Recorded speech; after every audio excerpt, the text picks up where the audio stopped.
Bismillahirrahmanirrahim. Assalamualaikum warahmatullahi wabarakatuh. Alhamdulillahi rabbil alamin. Wassalatu wassalamu ala asyrafil mursalin. Sayyidina maulana Muhammadin wa ala alihi wa sahbihi ajma'in. Asyhadu an la ilaha illallah wahdahu la syarika lah. Al-malikul haqqil mubin. Asyhadu anna sayyidana Muhammadan abduhu wa rasuluh. Allahumma salli wa sallim wa barik alaihi wa alihi wa ashabihi wa man tabi'ahum bi ihsanin ila yaumiddin wa alaina ma'ahum bi rahmatika ya arhamar rahimin. Para jemaah yang dimuliakan Allah, uhibbukum jami'an fillah. Saya mencintai kalian semua karena Allah. Semoga Allah senantiasa mempertemukan kita di dunia dalam taat dan di akhirat di surganya Allah Subhanahu wa taala. Senang sekali di malam hari yang mulia ini bisa memandang wajah-wajah penghuni surganya Allah. Semoga kita yang hadir di malam hari ini mendapatkan cucuran rahmat Allah Subhanahu wa taala. Mudah-mudahan semua jemaah yang hadir mendapatkan keberkahan dari Allah. Mudah-mudahan kita istiqamah dalam ibadah, istiqamah dalam taat sampai kita berjumpa dengan Allah Subhanahu wa taala. Dan kita doakan saudara kita di Palestina dan dimanapun saudara muslim merasakan penderitaan, semoga Allah senantiasa memberikan pertolongan kepada mereka. Yang saya hormati dan saya muliakan pimpinan cabang Muhammadiyah yang hadir bersama kita hari ini. Yang saya hormati dan saya muliakan teman-teman dari Kokam yang hadir mendampingi kita. Yang saya hormati dan saya muliakan pengurus Masjid At-Taqwa beserta jajaran, para alim ulama, Ustadz, Ustazah, tokoh masyarakat, tokoh agama, tokoh adat yang hadir, yang mohon maaf saya tidak sebutkan namanya satu persatu, namun tidak mengurangi rasa mahabbah, hormat, ta'zim saya kepada semuanya. Semoga yang hadir di malam hari ini senantiasa diberkahi Allah, dimuliakan oleh Allah. Halo? Masih hidup? Alhamdulillah. Tadi beliau menyampaikan kata sambutan yang begitu singkat padat, dan beliau mengatakan pakai baju yang tadi dipakai pada saat menyambut kita di rumah. Sebenarnya kita tidak melihat bajunya, tapi siapa yang mengenakan baju itu. Kita tidak menilai dari bungkusannya, tapi isinya. Lihat, begitulah orang soleh, tawaduknya. Dan begitu kalau beli makanan, kalau beli masakan beli padang, nasi padang, bungkusannya biasa saja, tapi isinya ada daging, ada nasi, ada lalapan, macam-macam. Jadi umat Islam itu tidak melihat dari bungkusannya, tapi isinya, ketakwaannya, keikhlasannya, keimanannya.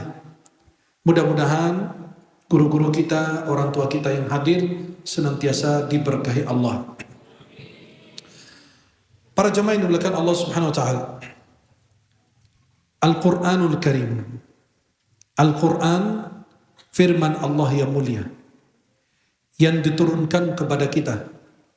Liyukhrijan nas minadh dhulumati ilan nur. Allah dengan Al-Qur'an akan mengeluarkan manusia dari jahiliyah, dari kegelapan, dari kebodohan menuju cahaya, menuju Islam, menuju kemuliaan, keberkahan. Maka siapapun mendekat dengan Al-Quran akan diberikan cahaya, akan diberikan hidayah, akan diberikan keberkahan, akan dimuliakan. Kita mendekat dengan Al-Quran, baik kita sebagai membaca, memahami, mengamalkan, menebar Al-Quran, mewakaf Al-Quran, memuliakan Ahlul Quran, kita akan tergolong Ahlul Quran. Saya cuma hanya baca Al-Quran saja, jadi mulia. Saya cuma membaca tafsirnya, mengikuti kajian tafsir Quran, mulia. Saya berusaha memahami, mendalami isi kandungan Al-Quran, jadi mulia. Saya bukan membaca Al-Quran, bukan penghafal Quran, tapi saya cuma mewakafkan Al-Quran untuk pesantren tahfidz, masjid-masjid, musola-musola. Itu akan menjadi mulia semuanya. Saya sebagai menghafal Quran menjadi mulia juga. Orang yang hafal Quran ini adalah keluarga Allah dan pilihannya. Manusia pilihan Allah. Hamba yang dipilih antara puluhan jutaan manusia yang dianugerahkan firman Allah. Beliau seolah-olah itu dapat sesuatu yang mulia dari Allah tanpa diberi wahyu. Hampir-hampir disebut Nabi dan Rasul. Tapi sayang sekali dia tidak dikirimkan wahyu kepadanya. Halo? Masih hidup? Lanjut? Jadi Al-Quran gitu. Kalau antum berusaha menghafal Quran, lalu menghafal, jadi keluarga Allah dan pilihannya. Tapi kalau tidak sampai hafal, antum tidak rugi. Yang kita tahu setiap perusahaan ada untung, ada ruginya.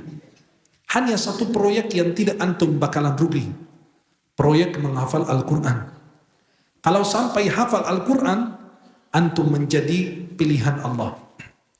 Dalam Sunan Ibnu Majah dan Musnad Imam Ahmad, Nabi menyebut ahlul Qur'ani ahlullahi wa khassatuh. Orang penghafal Quran ini, para penghafal Quran adalah keluarga Allah dan pilihannya, hamba-hamba pilihan. Maka para penghafal Quran tidak boleh lalai sebagaimana orang biasa. Tidak boleh tidur di malam hari karena dia punya tahajudnya. Menjaga lisan pada saat yang lain tidak menjaga lisannya. Pada saat yang lain berbuka, dia berpuasa. Pada saat yang lain jauh dari Allah, dia mendekatkan diri kepada Allah. Maka seorang penghafal Quran kalau sampai proyek menghafal, jadi pilihan Allah. Tapi kalau sampai dia tidak menghafal, tidak rugi. Karena setiap huruf, setiap ayat, dia sudah mendapatkan kebaikan. Halo? Kita tidak butuh waktu membaca Al-Quran. Kita tidak butuh waktu membaca Al-Quran, tapi waktu kita yang membutuhkan Al-Quran. Jangan katakan nanti kalau saya punya waktu, saya akan baca Al-Quran. Jangan. Berarti seolah-olah itu sisa waktumu diberikan kepada Al-Quran. Tidak pantas seorang muslim, muslimah menyatakan nanti kalau saya punya waktu, saya akan membaca Al-Quran. Tidak layak bagi seorang muslim, muslimah mengatakan demikian. Para jemaah yang dimuliakan Allah. Pada saat kita ingin iman kita bertambah, baca Al-Quran. Apa kata Allah dalam Al-Quran? وَإِذَا تُلِيَتْ عَلَيْهِمْ آيَاتُهُ زَادَتْهُمْ إِيمَانًا وَعَلَى رَبِّهِمْ يَتَوَكَّلُونَ. وَإِذَا تُلِيَتْ عَلَيْهِمْ, apabila dibacakan ayat Al-Quran, zadathum imana, surat Al-Anfal, akan bertambah keimanan mereka. Wa ala rabbihim yatawakkalun, dan mereka adalah orang yang selalu bertawakal kepada Allah. Maka kalau kita baca Al-Quran, mendengarkan Al-Quran, iman kita selalu bertambah dengan mendengarkan lantunan ayat suci Al-Quran. Maka para jemaah yang dimuliakan Allah, kalau iman Anda ingin bertambah, baca Al-Quran. Tadabburi Al-Quran. Mendengarkan Al-Quran. Kalau ingin Allah lapangkan dadamu, baca Al-Quran. Baca apa? Al-Quran. Terasa dunia itu sempit bagi kita. Terasa beban yang menimpa diri kita, musibah, cobaan. Coba ringankan dengan Al-Quran. Allah Subhanahu wa taala berfirman, Rabbi syrah li sadri wa yassir li amri. Ya Allah, lapangkan dadaku, mudahkan urusanku. Coba kalau antum baca Al-Quran bilang, Rabbi syrah li sadri. Karena antum baca, itu sebagai doa, mendoakan diri. Ya Allah, lapangkan dadaku, mudahkan urusanku. Karena orang Islam itu punya Al-Quran, maka Allah katakan, Alam nashrah laka sadrak, wa wada'na anka wizrak. Bukankah kami telah melapangkan dadamu Muhammad? Kami mengirimkan Islam, mengirimkan Al-Quran kepadamu. Al-Quran ini adalah sumber kehidupan. Al-Quran ini adalah beradaban kita muncul dari Al-Quran. Bagaimana kita bisa menegakkan sebuah negara?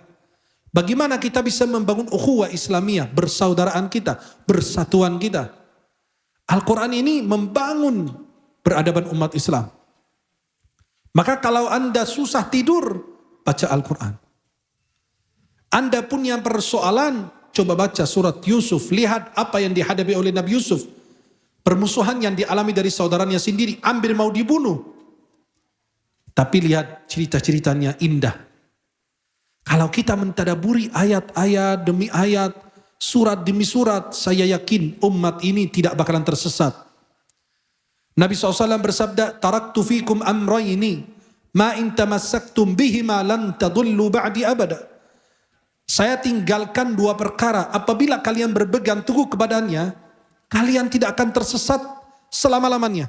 Sedikit pun kalian tidak akan tertindas oleh orang-orang yang tidak punya negara, oleh mereka kelompok orang yang ingin menduduki negara orang. Kalian harus tahu kenapa terjadi badai Al-Aqsa kemarin tanggal 7 Oktober. Karena di akhir tahun 2023, Zionis Yahudi Israel ini ingin menghancurkan Masjid Qubbatus Sakhra, bagian dari Masjid Al-Aqsa. Karena mereka mendapatkan sapi yang mereka cari. Dan mereka sudah dapat. Penganiayaan lebih dari 70 tahun saudara kita di Palestina terzalimi. Giliran serangan dari orang Palestina yang punya tanah air itu, yang punya negeri itu disebut teroris. Sampai-sampai saking sadisnya, bukan mereka nyerang petinggi-petinggi Hamas di Palestina, bahkan merempet ke negara Lebanon. Masuk ke negara orang pesawat tempur. Mereka membunuh petinggi-petinggi Hamas. Dan mereka sudah siap itu semuanya. Kita punya hutang kepada orang Palestina, sedang berjuang membela Baitul Maqdis, Masjidil Aqsa, tempat Isra Nabi kalian, tempat Mi'raj Nabi kita, kiblat umat Islam pertama di antara 3 masjid yang diperbolehkan melakukan berpergian jauh untuk sholat di situ. Di situ hidupnya para Nabi dan Rasul. Banyak para Nabi dan Rasul lahir di negeri Palestina. Banyak para Nabi dan Rasul beribadah di negeri Palestina. Injil diturunkan di negeri Palestina, Zabur diturunkan di negeri Palestina, Nabi Daud hidup di Palestina, Nabi Sulaiman, Nabi Yahya, Nabi Zakaria, Nabi Ibrahim, Nabi Isa. Mereka hidup di negara yang mulia ini. Maka inilah para jamaah, Al-Quran meminta agar kita menjaga persaudaraan dan persatuan.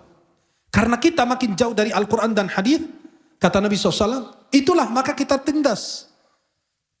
Orang Amerika, Eropa kirim bantuan militer kepada orang Zionis, orang Israel. Kita umat Islam kirim bantuan makanan aja sulit. Luar biasa. Segitu kekompakan orang-orang kafir, al-kufru millatun wahidah. Kekufuran itu adalah satu milat. Maka kenapa umat Islam terbelakangan? Karena kita jauh dari Al-Quran. Al-Quran ini membangun peradaban agar kita makin tinggi, makin berkembang, makin bertambah. Tapi sayang sekali Al-Quran kita letakkan di belakang. Sampai muncul-muncul orang yang ada di negeri kita Indonesia, negara terbesar Islam, penduduknya Muslim. Sampai muncul seorang ustadz yang gak tahu belajarnya gimana. Dia bilang Al-Qari'ah itu bukan artinya hari kiamat, tapi artinya perempuan membaca. Saking dia tidak bisa berpikir, saking dia tidak bisa buka Al-Quran, membedakan antara Hamzah dan Ain. Qari'ah pakai Hamzah artinya perempuan, membaca perempuan. Dan Al-Qari'ah artinya hari kiamat. Karena kita tahu nama hari kiamat itu banyak. Yaumul Hasy, Yaumul Ma'ad, Yaumul Qiyamah, Yaumuddin. Al-Qari'ah, Al-Haqqah, As-Sakhah. Banyak sekali nama hari kiamat. Itu yang membuat kita rusak. Kenapa? Karena kita sendiri tidak bisa baca Quran, tidak memahami Al-Quran. Sampai-sampai dulu salah satu menteri kita, mohon maaf, menuduh para penghafal Quran sebagai orang radikal. Kita tahu kasusnya dulu gitu loh. Itulah yang disayangkan. Harusnya kita dukung anak kita jadi hafiz Quran. Jangan gara-gara penampilan terjadi kesalahan, berarti itu yang salah penampilannya, bukan orangnya. Itulah para jemaah yang dimuliakan Allah Subhanahu wa taala. Kita diciptakan di muka bumi sebagai khalifah, memakmurkan. Lihat umat Islam, lihat orang-orang saat ini pejuang-pejuang Palestina. Apakah ada satu pun tawanan yang dari Israel Mereka lukai, tidak ada. Yang dilecehkan, gak ada.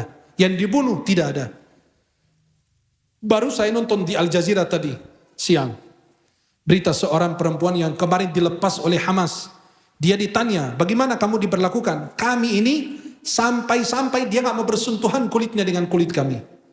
Karena kami adalah perempuan, dia laki-laki. Begitulah Islam. Begitulah Al-Quran mendidik dan mengajari kita. Begitulah agama. Tapi lihat orang Zionis. Kehancuran yang terjadi di Gaza. Di Palestina saat ini hampir lebih dari 80% bangunan hancur.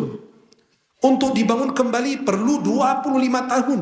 Ini serangan paling parah selama Palestina itu dijajah.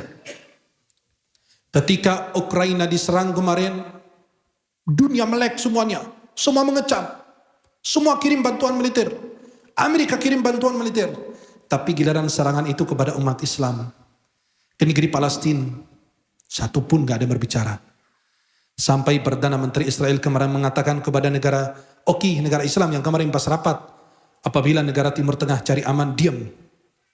Diam kayak tikus masuk got. Halo? Miris kita lihat. Apa yang mereka tunggu? Apa yang kalian cari? Kata Nabi, hancurnya Ka'bah itu lebih ringan dibanding bertumpahnya darahnya seorang muslim. Itu yang disayangkan. Kenapa? Karena kita tidak bersatu. Kita tidak berpegang kepada Al-Quran. Kita tidak jadikan Al-Quran sebagai pedoman hidup kita. Dustur kita, aturan kita, undang-undang kita. Maka para jemaah yang dimuliakan Allah Subhanahu Wa Taala, sampai kapan kita menjauh dari Al-Quran? Di dalam Al-Quran diajarkan gimana seorang raja bisa mengelola negerinya, kerajaannya. Lihat di dalam Al-Quran surat Al-Kahfi. Surat apa?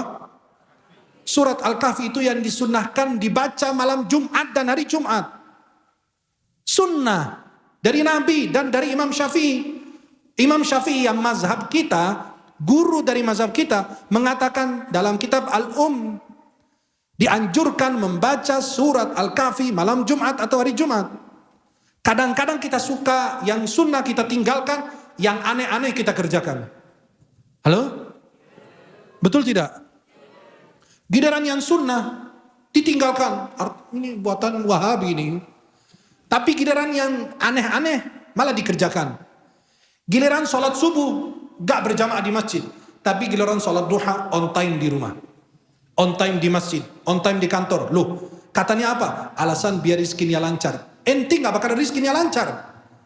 Sholat wajib ditinggal kesiangan. Masa sholat duha akan mempercepat rezeki? Justru makin lambat rezekinya. Dan karena kita dibohongin dengan hadis-hadis palsu, hadis-hadis yang gak jelas. Seperti kemarin ada hadis kata orang, cintailah orang Arab karena 3. Karena Nabi orang Arab, Al-Quran bahasa Arab, bahasa ahli surga bahasa Arab. Itu hadis palsu kata ulama. Ulama ahli hadis. Barang siapa ingin dunia berilmu, ya, barang siapa ingin akhirat berilmu, ingin dua-duanya berilmu, itu bukan hadis. Itu berkataan Imam Syafi'i, sebagaimana dinukul Imam Nawawi dalam Al-Majmu'.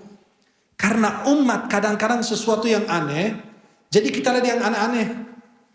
Seperti kita, bagaimana kita berkembang, Quran berkembang, membawa keberkahan buat kita. Mohon maaf, saya ketika datang ke Indonesia kaget, kenapa pocong di sini selalu pakai kain kafan?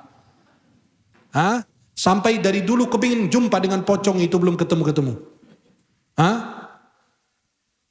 Saya lihat ini sebagai pelecehan kepada umat Islam karena yang pakai kain kafan hanya Muslim. Kenapa sih nggak pernah lihat pocong anak-anak muda yang bikin konten yang dilarang oleh Islam menakut-nakuti orang agar dia tertawa, tersenyum atas penderitaan orang. Tidak boleh menakuti-nakuti Muslim. Apapun itu tujuanmu, apapun visi misimu, nggak boleh. Tidak pantas. Ini seorang anak muda. Zakallah. Anak muda pakai kain kafan, nakut-nakutin orang di pinggir jalan. Coba kalau orang itu serangan jantung atau meninggal, tanggung jawab dosanya dunia akhirat loh. Pembunuhan terhadap orang. Nggak boleh. Biar orang bisa ketawa, biar view-nya bagus, biar ditayang di YouTube segala macam, dapat uang. Ente dapat uang, saudaramu dapat penderitaan. Maka itulah para jemaah. Halo? Masih hidup? Jadi kita selalu, karena akidah kita perlu diluruskan. Itulah yang dibangun oleh Al-Quran. Akidah perlu diluruskan, pemahaman perlu diluruskan, diperbaiki gitu loh. Jadi kenapa pocong pakai kain kafan? Karena yang muslim pakai kain kafan. Maka orang barat menuduh muslim itu teroris kalau hidup. Kalau meninggal pocong, menakut-nakuti orang. Jadi hidup menakuti, meninggal juga luar biasa. Saya bilang, kenapa nggak pernah ada pocong pakai baju batik atau jas, apalagi dasi gitu ya, Masya Allah. Mampir. Itulah kenapa. Ya karena itu tujuannya melecehkan umat Islam. Gak ada yang namanya jin, pocong, gak ada. Jin itu menjelma dalam apa yang terbesit dalam pikiran kita. Antum membayangkan tuyul itu tuyul, kecil, pendek, botak, pakai celana dalam. Dan di Arab nggak ada. Antum tunjukin foto tuyul ke orang Arab, ini apa ini? Dia ketawa. Siapa ini? Kecil banget ini orang. Dia nggak tahu. Tapi karena jin itu menjelma dalam bentuk yang terbayang dalam pikiran kita, jadi sampai-sampai akidah anak kita rusak. Al-Quran ini membangun umat Islam biar kukoh, kuat, hebat. Bukan pengecut, bukan penakut. Anak Palestina muncul dari runtuhan rumahnya, masih bilang Alhamdulillah, akidahnya kuat. Anak kita aja bilangin, awas, ada tuyul di luar. Masa muslim bilang sama anaknya, nakut-nakutin anaknya, hei awas, ada kuntil anak di luar. Ada kuntil bapak di luar. Ada tuyul di luar. Harusnya kan seorang ibu yang akidahnya hebat, seorang ayah yang hebat akidahnya, tauhidnya kuat, dia mengajari anak kita, halo? Dia mengatakan apa? Nak, kalau ada orang bilang ada tuyul di luar, bilang nggak apa-apa. Kalau saya ketemu tuyul, saya kasih minyak kayu putih, takut masuk angin. Orang nggak pakai baju, masuk angin dia. Itulah yang harus kita ajarkan. Nak, kamu jangan takut, kamu punya ayat Al-Kursi. Nak, kamu jangan takut, kamu punya Allah. Kamu ini sholat kan tadi Isya, sholat zuhur, sholat maghrib. Itu yang diajarkan kepada anak-anak kita. Ukhuwah persaudaraan kita yang dijaga. Maka para jemaah yang dimuliakan Allah Subhanahu wa taala. Al-Quran ini membangun peradaban. Manusia diciptakan sebagai khalifah. Dan sudah diberitahukan gimana. Pertama diajarkan untuk berilmu agar umat berkembang. Karena Allah tidak akan memberikan umat yang bodoh berkuasa di muka bumi. Ayat yang turun kepada Nabi, 5 ayat pertama surat Al-Alaq. Iqra bismi rabbikal ladzi khalaq. Coba lihat Allah berfirman dalam surat apa? Ar-Rahman 'allamal Qur'an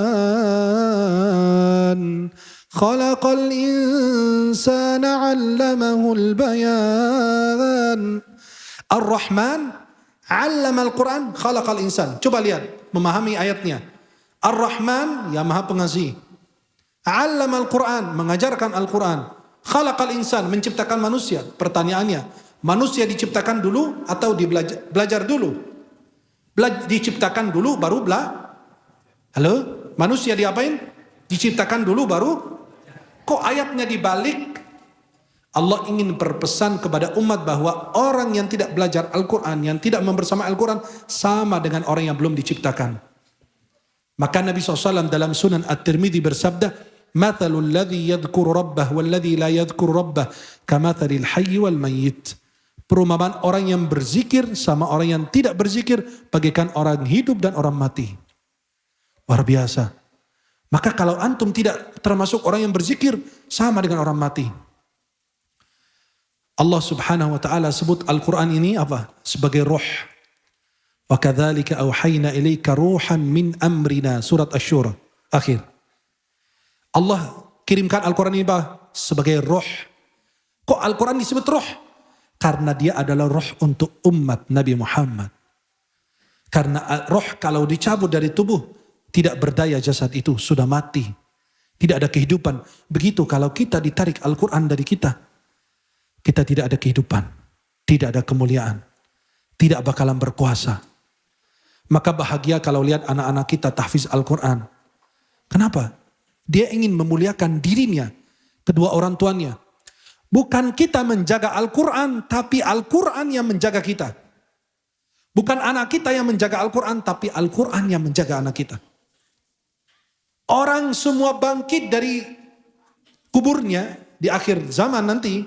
Kalau kita sudah meninggal semua, pada saat dibangkitkan kembali, kita bangkit dari kubur dalam keadaan gelap gulita. Tidak ada bulan, tidak ada matahari. Idza syamsu kuwirat, idza as-sama'u fatarat, yauma tubaddalu al-ardu ghayra al-ardi was-samawat. Pada saat kita bangkit dari kubur, lari semua. Gak ada yang memikirkan orang lain. Sampai Allah katakan, yauma yafirrul mar'u min akhihi wa ummihi wa abihi wa sahibatihi wa banihi likulli imri'in minhum yawma idzin sya'nun yughni. Lihat, yauma yafirru, pada hari kiamat nanti, kebangkitan nanti, yafirrul mar'u min akhi, seseorang lari dari saudaranya, wa ummihi wa abi, ayah dan ibunya. Dia lari meninggalkan mereka. Wa sahibatihi, istrinya, wa bani, anaknya. Likulli imri'in minhum yauma idzin sya'nun yughni. Masing-masing takut, punya urusan di hadapan Allah. Kecuali satu yang tidak bakalan lari meninggalkan kita, anak kita penghafal Quran. Bangkit dari kubur menghampiri kedua orang tuanya, sebagaimana dalam Sunan Abu Daud, dia menghampiri kedua orang tuanya, memberikan jubah kebesaran dan mahkota dari cahaya. Maka Nabi bersabda dalam Sahih Muslim dari Umar bin Khattab, Inna Allah yarfa'u bihadzal kitabi aqwaman. Sesungguhnya Allah akan mengangkat sebagian kaum dengan Al-Quran. Wa yada'u bihi akharin. Sebagian akan direndahkan karena menghinakan Al-Quran, melecehkan Al-Quran, merendahkan Al-Quran. Itulah para jamaah yang dimuliakan Allah. Al-Quran harus menjadi perhatian kita saat ini. Kalau kita ingin berkuasa di muka bumi, kalau ingin beradaban kita maju, kalau ingin negeri kita maju, kalau ingin keluarga kita diberkahi, dimuliakan, kita selalu mendekati dengan Al-Quran. Kata Imam Al-Ghazali, Abu Hamid Al-Ghazali, pengarang kitab Ihya Ulumuddin, beliau wafat 505 Hijriah, beliau mengatakan, saya tidak mengenal kitab yang bisa mendekatkan diri seorang hamba kepada Allah melainkan Al-Quran. Gak ada. Yang menjadi obat untuk jiwa kita melainkan Al-Quran tidak ada. Halo? Setiap penulis kitab mengatakan mohon maaf jika terdapat kesalahan dalam tulisan. Hubungi penulis atau penerbit, kecuali satu kitab mengatakan dzalikal kitabu la. Ini kitab tidak ada keraguan sedikit pun di dalamnya, memastikan semua itu betul. Semua itu benar dan menjadi tantangan di antara pengertian Al-Quran. Al-mutahadda bi'aqsari suratin min. Dalam pengertian Al-Quran, dalam istilah ulama ilmu Al-Quran, dalam pengertian dikatakan Al-Quran itu menjadi tantangan. Untuk apa? Surat yang paling pendek, satu ayat saja Al-Quran, kami tidak bisa buat seperti itu. Walaupun mereka itu berbahasa Arab. Para jamaah yang dimuliakan Allah, kenapa di zaman Rasulullah, zaman Khulafa'ur Rasyidin, mereka bisa menguasai dunia? Karena mereka memuliakan Al-Quran dan para ahlul Quran. Saat ini kita cuma memuliakan pemain bola, penyanyi dangdut, artis-artis. Halo? Ustadz-ustadz yang gak berpengetahuan, cuma pintar ngomong. Padahal yang pintar ngomong burung. Coba antum beli burung, ajarin dia bicara. Bisa, betul gak? Burung itu kalau diajarkan bisa loh. Jadi sekarang kenapa umat Islam makin parah? Belakangan lucu, ada himbauan-himbauan, silakan berbondong-bondong umat Islam ke bioskop-bioskop nonton film sensor. Tahu kan? Film yang kemarin yang heboh kan? Sampai saya jujur, saya sendiri sedih sekali. Ternyata ada juga himbauan dari MUI kalau nggak salah. Mudah-mudahan saya salah. Mudah-mudahan saya salah lihat himbauan untuk kita nonton film tersebut. Sedih sekali. Saya kepinginnya umat berbondong-bondong datang ke masjid, ke pengajian, majelis taklim, datangin pesantren-pesantren tahfiz. Coba cari apa yang mereka perlukan. Karena mereka menjadi penyelamat untuk negeri kita. Pada saat turun bencana, Allah angkat bencana karena ahlul Quran. Bukan kita diajak pada saat saudara kita diserang di Gaza. Malah disuruh orang silakan ke bioskop, nonton film ya. Jangan lupa ya. Duit kita kemana? Umat Islam itu diajak ke masjid. Maka saya protes, maaf, mudah-mudahan saya salah ya, ijtihad saya ini. Pada saat terjadi COVID, saya bilang kok masjidnya ditutup? Kan diwajibkan masker, salat gak ada yang menghadap kanan kiri, semua kita menghadap kiblat. Jaga jarak masih masuk akal, tapi malah masjid ditutup. Pada saat turun bencana orang lari ke masjid, ini kita lari dari masjid. Kita disuruh lari dari masjid. Sampai ada orang Jordan datang ke masjid, subuh-subuh dia ketok pintu, nangis dia. Ya Allah, kenapa? Bukakan pintu rumahmu ya Allah. Kenapa sampai kau tutup pintu rumahmu? Ada apa sampai Allah marah begitu? Rumahnya ditutup. Maaf, kan kita punya orang itu mulia, buka pintu setiap hari, nggak pernah tutup pintu. Kalau sekali tutup pintu kita datang, kita kaget, loh ketutup pintu, apa dia lagi marah sama masyarakat? Apa lagi marah sama kita? Sampai Ka'bah sepi, bukan tanda hari kiamat. Ka'bah sepi itu bukan tanda hari kiamat. Tapi hancurnya Ka'bah baru itu tanda hari kiamat. Di antara tanda hari kiamat kecil, akan dihancurkan, batunya dicabut satu persatu oleh Dzu Aswaiqatain, orang dari Habasyah, Ethiopia. Ada apa sampai Allah sampai kosongkan rumahnya? Sampai Ka'bah gak ada yang tawaf. Ada apa yang membuat Allah marah? Harusnya itu menjadi introspeksi diri kita. Apalagi kita di awal tahun baru ini. Tadi disebutkan angka-angka segitu besar, 22.000 sekian yang syahid, 57.000 sekian yang luka-luka. Dan sayang sekali kita sudah diam semuanya. Tidak ada yang bersuara. Maaf, kemarin boykot itu luar biasa. Sampai di Maroko, Starbucks itu tutup total di Maroko. Saking mereka komitmen umat Islam. Umat Islam kalau lawan orang-orang kafir, negara kafir, dengan ekonomi saja hancur negara mereka langsung. Tapi sayang sekali karena semangat umat Islam itu sementara. Seperti saya gambarkan umat Islam ini bukan orang mati. Umat Islam tidak bakalan mati. Karena terus dalam kebaikan. Tapi umat Islam ini lagi tidur. Seperti orang yang saya gambarkan itu orang lagi tidur. Ditusuk baki jarum, bangun, teriak, marah. Tidur lagi. Begitu kemarin, semangat, boykot. Akhirnya ujung-ujungnya, sekarang badannya mampir sebentar. Kali ini aja, sebentar aja. Nggak ada yang lain. Nggak, saya komitmen sejak 7 Oktober kemarin dan sejak KFC, McD, Starbucks, Burger King, itu semua mendukung. Saya boykot, total tidak makan, sedikit pun. Sampai kemarin saya dicandain sama tim di mobil. Ini nih orang yang masih hidup ini. Ya, ini tadi siang bilang, Syekh, abang mau KFC? Ana bilang, ente kasih anak KFC, anak kasih ente kematian. Sampai kemarin tim di mobil bilang, Syekh, mau nggak KFC? Ana dorong ente di mobil. Ente kalau ulang lagi 2 kali, Anda dorong kamu di mobil. Mendingan mati syahid sama saya daripada mati sangit sama orang Israel. Hah? Atau membunuh saudaramu di sana. Cuma sekedar makan minum doang. Kita nggak mati, maaf ya. Kita makan pecel ayam di pinggir jalan enak kok. Dapat sambal, dapat lalapan, semua lengkap. Bisa makan nambah terong, es teh manis 2 gelas lagi. Itu murah. Hah? Makan enak sampai keringatan. Saya keringatan karena ini lampu doang. Dan wajah kalian semua bercahaya. Cahaya lampu. Jadi kemarin boykot itu luar biasa. Umat Islam kalau komitmen, saya yakin umat Islam itu bisa mengalahkan siapapun. Negara apapun pasti hancur gitu loh. Tapi itulah para jemaah. Umat Islam itu semangat sebentar. Maka kita selalu hadir untuk mengingatkan. Dan insya Allah kita akan seperti yang disebutkan tadi. Tanggal 14 besok saya akan berangkat ke Mesir. Saya sudah berkomunikasi terlebih dahulu sebelum kita kumpulkan donasi dengan pihak Al-Azhar.